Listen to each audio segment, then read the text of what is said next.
Në njëri nga universitetet më të rëndësishme të New Yorkut u foli për masakrat e kryera gjatë viteve 98-99 në vendin tonë.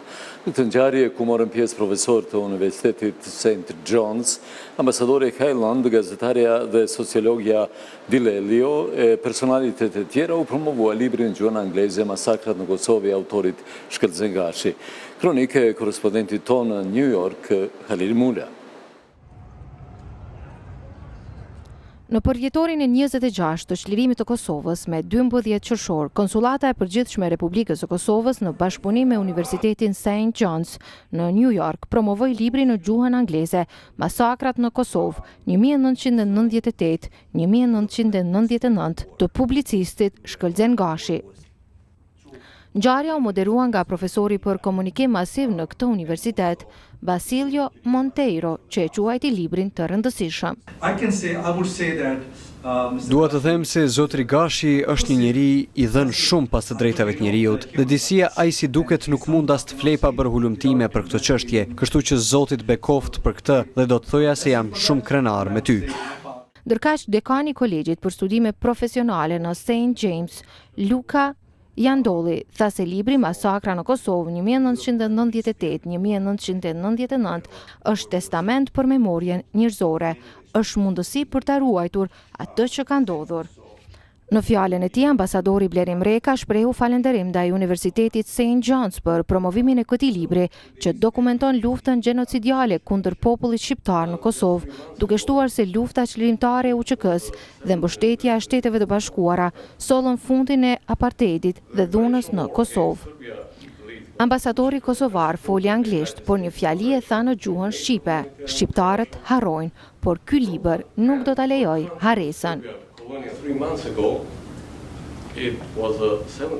Vetëm 3 muaj më parë ishte përvjetori i 17 i pavarësisë së Kosovës.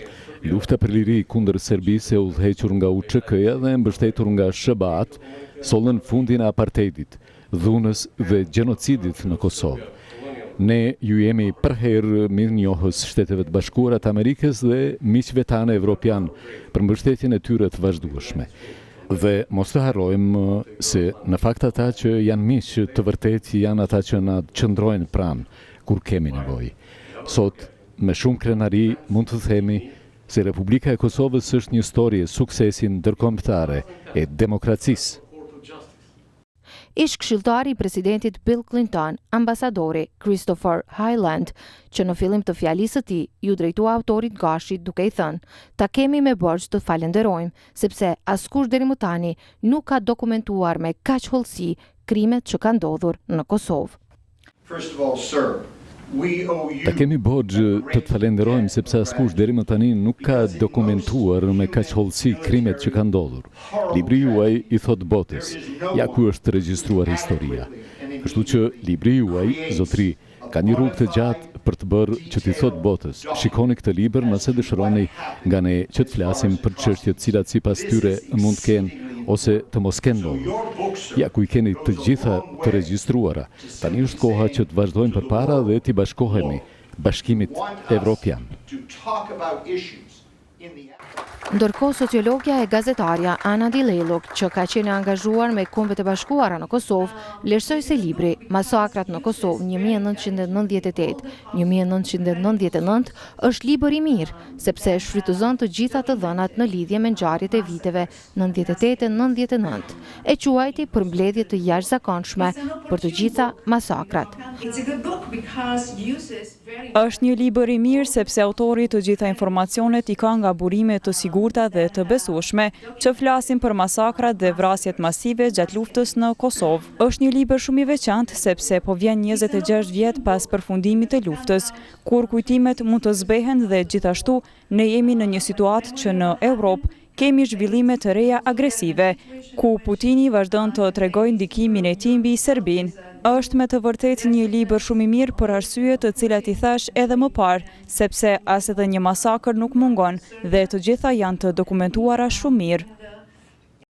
Autori i librit Masakrat në Kosovë 1998-1999, Shkëlzen Gashi, u shpreh i lumtur që është në këtë vend, ndonse po diskutohet për temë të vështirë.